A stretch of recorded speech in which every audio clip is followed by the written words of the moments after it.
Welcome to next India.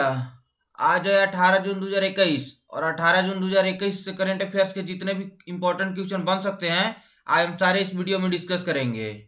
तो आप इस वीडियो को पूरा ध्यान से देखिए और अंत में मैं आपसे एक क्वेश्चन भी पूछूंगा जिसका जवाब आपको कमेंट बॉक्स में देना जरूरी है।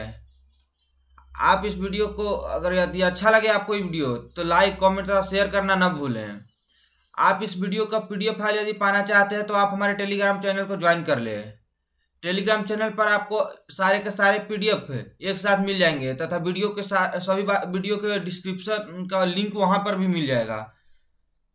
तो आप टेलीग्राम लिंक पर इस वीडियो के डिस्क्रिप्शन में दिए गए टेलीग्राम लिंक पर जाएं और वहां पर टेलीग्राम चैनल ज्वाइन कर लें तथा वहां से पीडीएफ डाउनलोड करें। चलिए तो दोस्तों चलते हैं पहले क्वेश्चन की ओर। हाल ही में विश्व मरुस्थलीकरण और सूखा रोकथाम दिवस कब मनाया गया है? तो हाल ही में कल के दिन यानी 17 जून को विश्व मरुस्थलीकरण और सूखा रोकथाम दिवस मनाया गया है। विश्व मरुस्थलीकरण और सूखा रोकथाम दिवस हर साल 17 जून को मनाया जाता है। यह दिन मरुस्थलीय और सूखे की उपस्थिति के बारे में जागरूकता बढ़ाने और मरुस्थलीकरण को रोकने तथा सूखे से उबरने के तरीकों पर प्रकाश डालने के लिए मनाया जाता है। इस वर्ष का थीम है restoration land recovery, we build back better with healthy land. चलिए नेक्स्ट क्वेश्चन की ओर चलते हैं।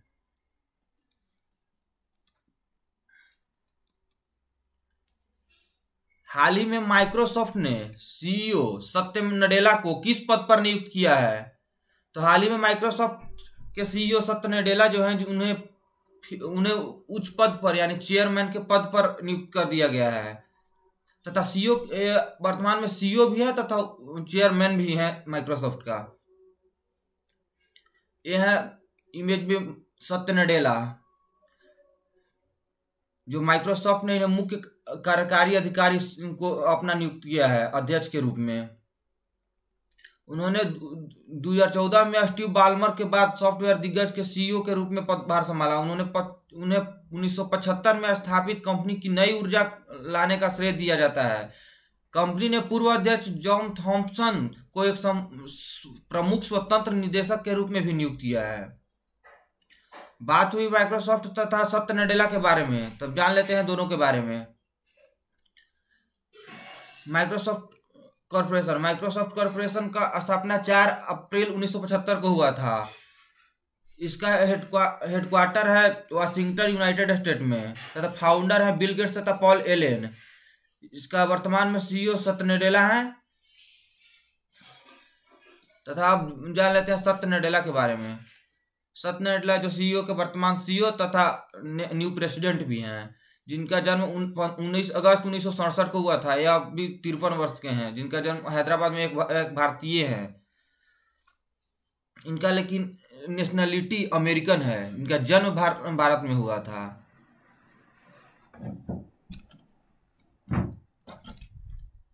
चलिए नेक्स्ट क्वेश्चन की ओर। हाल ही में किसने 2021 ब्रिक्स नेटवर्क विश्वविद्यालय सम्मेलन की मेजबानी की? तो दोस्तों जान लेते हैं ब्रिक्स यानी ब्रिक्स जो 5 देशों का सदस्य है वो हमेशा अपने विश्वविद्यालय को कनेक्ट करके कोई ना कोई सम्मेलन करते रहता है। तो हाल ही में ब्रिक्स नेटवर्क विश्वविद्यालय सम्मेलन की मेजबानी आईआईटी बॉम्बे कर रहा है। आईआईटी बॉम्बे जो मेजबानी कर रहा है ब्रिक्स नेटवर्क यूनिवर्सिटी सम्मेलन का। बात हुई ब्रिक्स के बारे में, तो जान लेते हैं ब्रिक्स के बारे में। ब्रिक्स 5 देशों का एक एसोसिएशन है जिसमें ब्राजील, रशिया, इंडिया, चाइना तथा साउथ अफ्रीका है। इसका स्थापना जून 2006 में हुआ था। इसका हेडक्वार्टर ब्रिक्स टावर में है। इसकी स्थापना यूएनएचक्यू में हुआ था तथा इसका फाउंडर थे चाइना, ब्राजील तथा रसिया। बाद में साउथ अफ्रीका तथा इंडिया इसमें ऐड हुआ। चलिए नेक्स्ट क्वेश्चन की ओर। हाल ही में एडीबी और भारत सरकार ने तमिलनाडु में केसीआईसी में परिवहन कनेक्टिविटी में सुधार और औद्योगिक विकास की सुविधा के लिए कितने के ऋण समझौते पर हस्ताक्षर किए हैं? तो यह 484 मिलियन डॉलर पर हस्ताक्षर किए हैं। हाल ही में एशियन डेवलपमेंट बैंक तथा भारत सरकार ने तमिलनाडु में चेन्नई कन्याकुमारी इंडस्ट्रियल कॉरिडोर में परिवहन कनेक्टिविटी सुधार के लिए औद्योगिक विकास के सुधार के लिए ऋण का समझौता किया है।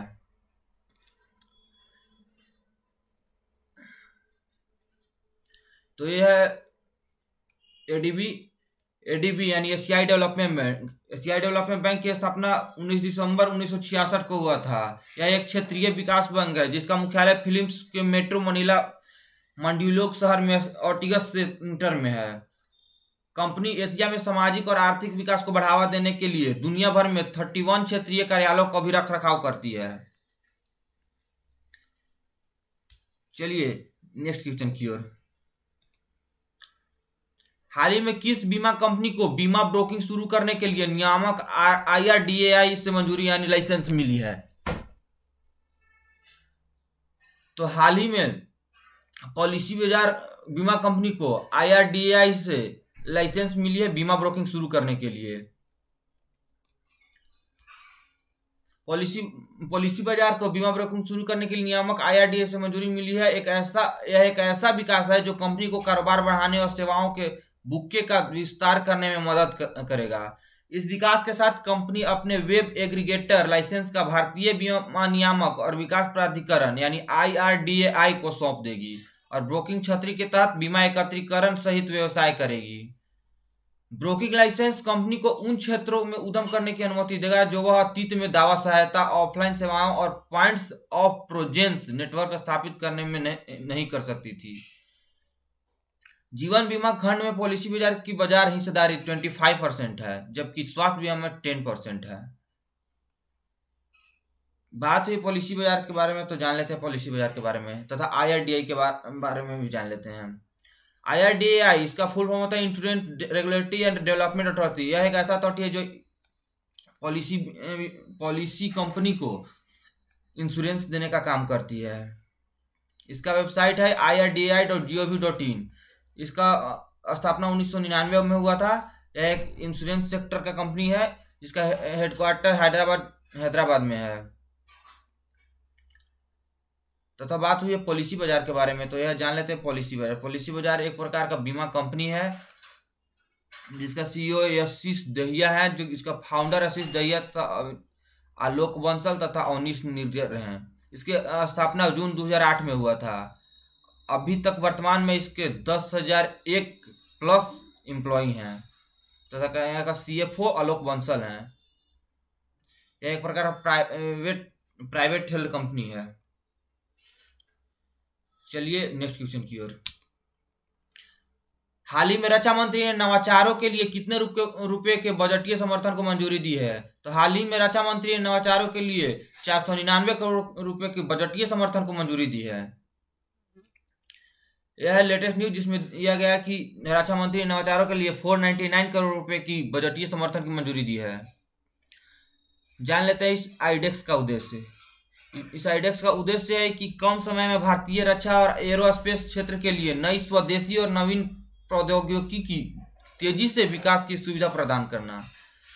दूसरा आईडेक्स का उद्देश्य है रक्षा और एरोस्पेस क्षेत्र के लिए सह निर्माण को प्रोत्साहित करने के लिए अभिनव स्टार्टअप के साथ जुड़ाव की संस्कृति बनाए रखें। तीसरा उद्देश्य है कि रक्षा और एरोस्पेस क्षेत्र के भीतर प्रौद्योगिकी सह निर्माण और सह नवाचार की संस्कृति को सशक्त बनाना। जान लेते हैं रक्षा नवाचार संगठन DIO के बारे में। Defence innovation organisation. DIO एक गैर लाभकारी संगठन है जिसे कंपनी अधिनियम के धारा 8 के तहत शामिल किया गया है। इसका संस्थापक सदस्य है HAL हिंदुस्तान एरोनॉटिक्स लिमिटेड तथा BEL भारत इलेक्ट्रॉनिक्स लिमिटेड। चलिए नेक्स्ट क्वेश्चन की ओर। केंद्र सरकार ने भारत के लिए प्रोजेक्ट O2 लॉन्च किया है। यह किस चीज को बढ़ाने के लिए किया गया है? तो केंद्र सरकार ने भारत के लिए project O2 for India scheme launch किया है। यह मेडिकल ऑक्सीजन उत्पादन को बढ़ाने के लिए किया गया है। यह भारत के लिए प्रोडक्टिव पहल शुरू की केंद्र सरकार के द्वारा। भारत सरकार ने महामारी की अन्य लहरों के कारण मांग में संभावित वृद्धि को पूरा करने के लिए मेडिकल ऑक्सीजन के उत्पाद को बढ़ाने के लिए भारत के लिए प्रोजेक्ट O2 लॉन्च किया है। भारत के लिए प्रोजेक्ट O2 प्रधान वैज्ञानिक सलाहकार भारत सरकार यानी गवर्नमेंट ऑफ इंडिया के कार्यालय की एक पहल है, जिसका उद्देश्य चिकित्सा ऑक्सीजन की मांग में वृद्धि को पूरा करने के लिए देश की क्षमता को बढ़ाने के लिए काम करने वाले हितधारकों की मदद करना है। परियोजना के तहत एक national consortium of oxygen zeolites छोटे ऑक्सीजन संयंत्रों की स्थापना, कंप्रेसर्स का निर्माण, अंतिम उत्पाद जैसे अंतिम प्लांट कंस्ट्रेंसर और वेंटिलेटर जैसे महत्वपूर्ण कच्चे काम की आपूर्ति को सक्षम कर रहा है। इसके अलावा कंसोर्टियम लंबी अवधि की तैयारियां के लिए विनिर्माण पारिस्थितिकी तंत्र को मजबूत करने के लिए भी काम कर रहा है। अब नेक्स्ट क्वेश्चन की ओर पहले जान लेते हैं प्रोजेक्ट O2 है क्या। सरकार के प्रधान वैज्ञानिक सलाहकार ने कार्यालय ने जियोलाइट्स जैसे महत्वपूर्ण कच्चे माल की आपूर्ति, कंप्रेसर के निर्माण और छोटे ऑक्सीजन संयंत्रों की स्थापना सुनिश्चित करने के लिए प्रोजेक्ट O2 फॉर इंडिया शुरू किया है। यह परियोजना कोविड-19 की दूसरी लहर के बाद शुरू की गई थी, जिसमें देश भर में मेडिकल ऑक्सीजन की मांग को वृद्धि देखी गई थी। इस प्रकार वर्तमान मांग को पूरा करने के लिए साथ साथ भविष्य की जरूरतों की ऑक्सीजन की पर्याप्त आपूर्ति सुनिश्चित करने के लिए मेडिकल ऑक्सीजन का निर्माण करना महत्वपूर्ण है। यह प्रोजेक्ट प्रधान वैज्ञानिक सलाहकार के कार्यालय द्वारा शुरू किया गया है, ताकि उन हितधारकों को सक्षम बनाया जा सके जो चिकित्सा ऑक्सीजन की मांग में वृद्धि को पूरा करने के लिए भारत की क्षमता को बढ़ाने के लिए काम कर रहे हैं। इस प्रोजेक्ट के तहत ऑक्सीजन एक राष्ट्रीय संघ नेशनल कंसोर्टियम ऑफ ऑक्सीजन स्थापित किया जाएगा, जो जियोलाइट्स जैसे महत्वपूर्ण कच्चे माल की प्राप्ति राष्ट्रीय स्तर पर आपूर्ति को सक्षम करेगा। चलिए अब नेक्स्ट क्वेश्चन की ओर। हाल ही में किस राज्य के AI मिशन ने रेव अप लॉन्च किया। तो हाल ही में तेलंगाना राज्य के AI मिशन ने रेव अप लॉन्च किया है। तो जान लेते हैं तेलंगाना AI मिशन रेव अप के बारे में। तेलंगाना सरकार ने नेस्कॉम द्वारा संचालित Telangana AI mission TAIM launch किया है और TAIM के हिस्से के रूप में AI स्टार्टअप को सक्षम और सशक्त बनाने के लिए रेव अप नामक एक त्वरित कार्यक्रम शुरू किया गया है। जुलाई में अपना पहला कार्यक्रम शुरू करने वाला यह कार्यक्रम तेलंगाना और हैदराबाद को AI और अन्य उभरती प्रौद्योगिकी के लिए एक वैश्विक गंतव्य बनाने की दिशा में यह कदम है। यह एक त्वरित कार्यक्रम विशेष रूप से विकास चरण AI स्टार्टअप के लिए डिजाइन किया गया है, जो विभिन्न क्षेत्रों को कवर करेगा। चलिए जान लेते हैं अब तेलंगाना के बारे में। यह तेलंगाना मैप में जो 2014 में आंध्र प्रदेश से अलग होकर एक राज्य बना है, जिसकी राजधानी हैदराबाद है तथा यहाँ का राज्यपाल तमिलसाई सौंदरराजन है तथा यहाँ का CM के चंद्रशेखर राव है। यहाँ विधान परिषद भी है, जिसमें 40 विधान परिषद है। यहाँ पर कई नेशनल पार्क भी है, जिसमें का नाम बासु ब्रह्मदेव रेड्डी महावीर हरीना नेशनल पार्क है तथा मृगवामुनी नेशनल पार्क यहीं का राष्ट्रीय नेशनल पार्क है। चलिए नेक्स्ट क्वेश्चन की ओर। हाल ही में ICICI बैंक ने किसके लिए ICICI स्टैक लॉन्च किया है। तो हाल ही में ICICI बैंक ने कॉर्पोरेट के लिए ICICI स्टैक लॉन्च किया है। तो ICICI स्टैक लॉन्च किया है, तो इसके बारे में जान लेते हैं। ICICI बैंक ने कॉर्पोरेट के लिए ICICI स्टैक लॉन्च करने की घोषणा की है, जो कॉर्पोरेट और प्रमोटरों, समूह कंपनियों, कर्मचारियों, डीलरों, विक्रेताओं और अन्य सभी हितधारकों सहित उनके पूरे पारिस्थितिकी तंत्र के लिए डिजिटल बैंकिंग समाधान का एक व्यापक सेट है। 360 डिग्री समाधान की विस्तृत श्रृंखला कॉर्पोरेट्स को अपने पारिस्थितिकी तंत्र की सभी बैंकिंग आवश्यकताओं को त्वरित और घर्षण रहित तरीके से पूरा करने में सक्षम बनाती है। कॉर्पोरेट के लिए ICICI स्टैक के 4 मुख्य पिलर्स हैं। फर्स्ट, कंपनियां के लिए डिजिटल बैंकिंग समाधान। दूसरा, चैनल भागीदारी, डीलरों और विक्रेताओं के लिए डिजिटल बैंकिंग सेवाएं। तीसरा, कर्मचारियों के लिए डिजिटल बैंकिंग सेवाएं तथा अंतिम प्रोमोटरों और निदेशकों हस्ताक्षरों के लिए क्यूरेटेड सेवाएं। चलिए जान लेते हैं आईसीआईसी बैंक के बारे में। आईसीआईसी बैंक का स्थापना जून 1994 में हुआ था तथा इसका स्थापना बड़ोदरा में हुआ था। इसका मुख्यालय अभी भी बड़ोदरा में है। इसका सीईओ संदीप बख्शी है तथा इसका संस्थापक industrial credit and investment corporation of India है। आईसीआईसी बैंक ने 15 प्रमुख उद्योगों में कॉर्पोरेट्स और उनके पूरा पारिस्थितिकी तंत्र को डिजिटल बैंकिंग समाधान पेश करने के लिए ICICI stack for corporates launch किया है। चलिए नेक्स्ट क्वेश्चन की ओर। हाल ही में सिप्री ईयर बुक 2021 जारी की गई है, जिसके अनुसार भारत के पास 2021 की शुरुआत में अनुमानित कितने परमाणु हथियार थे। तो यह सिप्री ईयर बुक 2021 के अनुसार भारत के 2021 शुरुआती में 156 परमाणु हथियार थे तथा पाकिस्तान के पास 2021 के शुरुआती में 165 परमाणु हथियार थे तथा 350 चाइना के पास थे। यह सिप्री ईयर बुक 2021 के अनुसार है तथा भारत के पास 2020 के शुरुआत में 150 परमाणु हथियार थे तथा पाकिस्तान के पास 160 परमाणु हथियार थे 2020 के शुरुआत में। बात हुई है सिप्री के बारे में, तो जान लेते हैं सिप्री के बारे में। SIPRI means Stockholm International Peace Research Institute. इसका हेडक्वार्टर सोलना में है तथा इसका स्थापना 6 मई 1966 को किया गया था। इसका डायरेक्टर है डॉन स्मिथ तथा यहाँ का चेयरपर्सन है जॉन इलियासन। फाउंडर है अल्वा माइड्रल, गवर्नमेंट ऑफ स्वीडन तथा टेक इरियंडर। चलिए नेक्स्ट क्वेश्चन की ओर। एफएओ सम्मेलन के 42वें सत्र को वस्तुतः किसने संबोधित किया है। तो एफएओ के 42वें सत्र को संबोधन नरेंद्र सिंह तोमर ने किया है।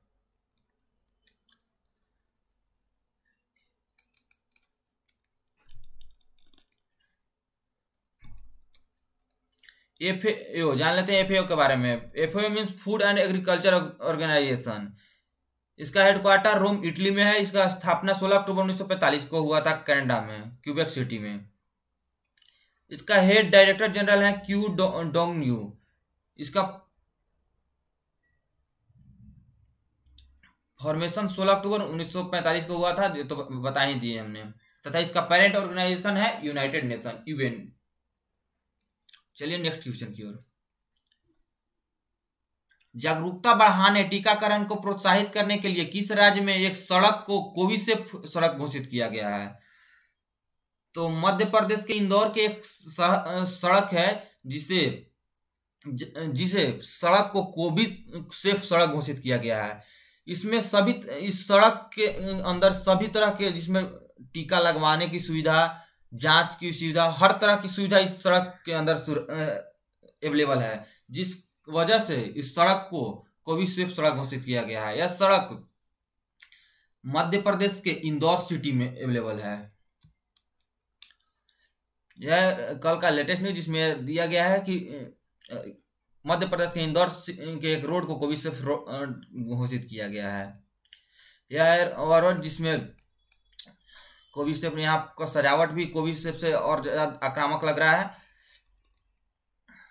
ये देखिए वहाँ का लेटेस्ट न्यूज है। यहाँ पर रोड को भी कोविसेफ घोषित करने के बाद यहाँ का रोड को भी सजा दिया गया है, जिससे दिखने में और सौंदर्य बढ़ गया है। बात हुई है मध्य प्रदेश के बारे में, तो जान लेते हैं मध्य प्रदेश के बारे में। मध्य प्रदेश भारत का राज्य है जो एक लैंड लॉक्ड राज्य है, जो सभी तरफ से लैंड से घिरा हुआ है। मध्य प्रदेश की राजधानी भोपाल है तथा यहाँ का राज्यपाल आनंदीबेन पटेल है। यहाँ का सीएम शिवराज सिंह चौहान है। यहाँ का मुख्य नेशनल पार्क है Panna national park, Van Vihar national park, Satpura national park, Sanjay national park, Madhav, Kanha, जीवात्म, सब यहीं का नेशनल पार्क है। चलिए नेक्स्ट क्वेश्चन की ओर। किसने उच्चतम न्यायालय को 12वीं कक्षा के छात्रों को अंक के मूल्यांकन के लिए 40, 30 सूत्र प्रस्तुत किया है।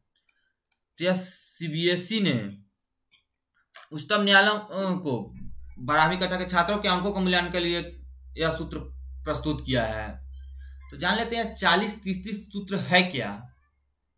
40-30-30 सूत्र के अनुसार 12वीं कक्षा के रिजल्ट 31 जुलाई को शायद पब्लिश किया जाएगा, जिसमें 40% 12वीं कक्षा के इंटरनल असेसमेंट एग्जाम के अनुसार 40% मार्क्स दिया जाएगा, तथा 11th के असेसमेंट एग्जाम के अनुसार उसमें 30% मार्क्स ऐड किया जाएगा, तथा बाकी बचे 30% मार्क्स उसके 10th लेवल के मार्क्स पर ऐड किया जाएगा।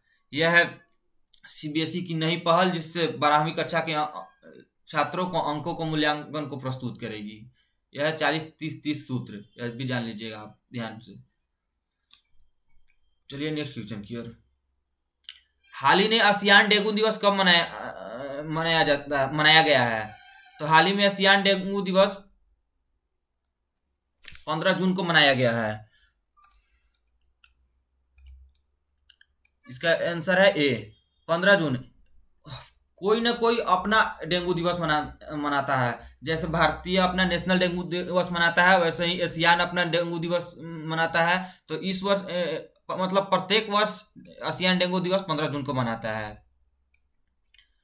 अब जान लेते हैं नेशनल डेंगू दिवस ऑफ इंडिया कब मनाया जाता है। तो प्रत्येक वर्ष 16 मई को नेशनल डेंगू डे भारत में मनाया जाता है। बात हुई है एशियान की, तो जान लेते हैं एशियान के बारे में। इसका हेडक्वार्टर है जकार्ता इंडोनेशिया में, तथा इसका स्थापना 8 अगस्त 1967 को हुआ था, तथा यहाँ का चेयरपर्सन है ब्रुनोल्ड ड्रुसलम,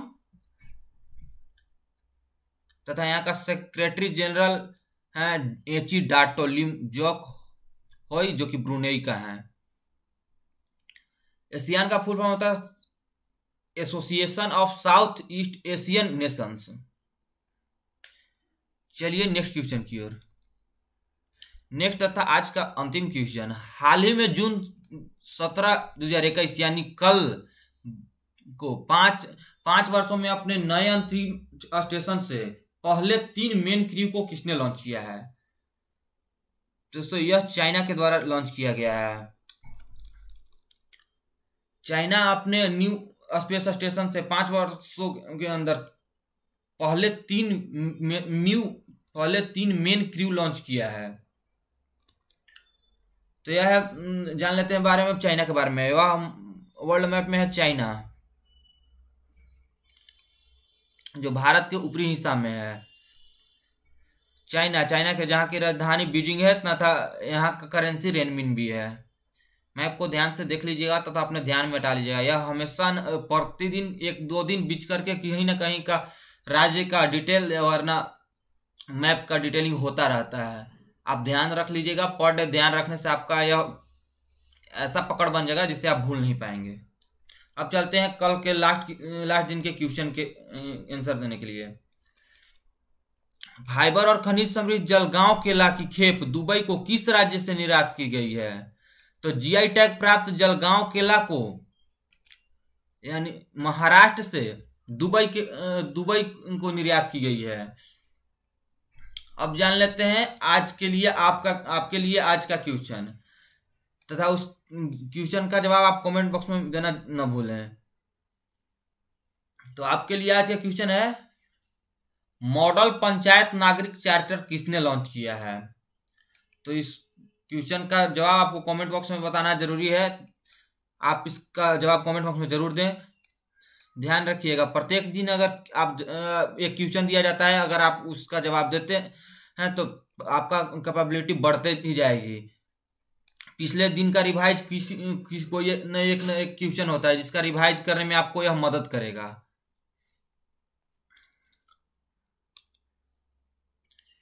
यह है मेरा नेक्स्ट इंडिया नाम का एक नया यूट्यूब चैनल, जो हाल ही में बनाया गया है, तथा यहाँ पर प्रत्येक दिन करेंट अफेयर्स का वीडियो डाला जाता है, तथा इसके अलावे यहाँ पर जीके जीएस का भी वीडियो डाला जाता है। यह हमारा न्यू चैनल है, जिसकी वजह से अभी कम ही वीडियो अपलोड हो पाया है। धीरे धीरे सब चीज अपने स्थान पर आ जाएगा। यह हमारा फेसबुक आईडी है, यह इंस्टाग्राम आईडी तथा यह टेलीग्राम आईडी है। आप हमें इन सभी जगहों पर फॉलो कर सकते हैं, तथा यदि आप वीडियो को PDF फाइल पाना चाहते हैं तो आप हमारे टेलीग्राम चैनल ज्वाइन कर ले, तथा वहाँ पर से PDF आपको सारे के सारे PDF एक साथ ही मिल जाएंगे, तो वहां पर डाउनलोड कर ले। चलिए तो दोस्तों, फिलहाल के लिए आप सभी का बहुत बहुत धन्यवाद। मिलते हैं अगले वीडियो में, तब तक अपना ख्याल रखें, मुस्कुराते रहें, पढ़ते रहें, बड़ों का सम्मान करें, छोटों को प्यार दें, अपना व्यक्तित्व इस प्रकार से विकसित करें ताकि लोग, खास करके महिलाएं, आपके साथ सुरक्षित महसूस करें। धन्यवाद।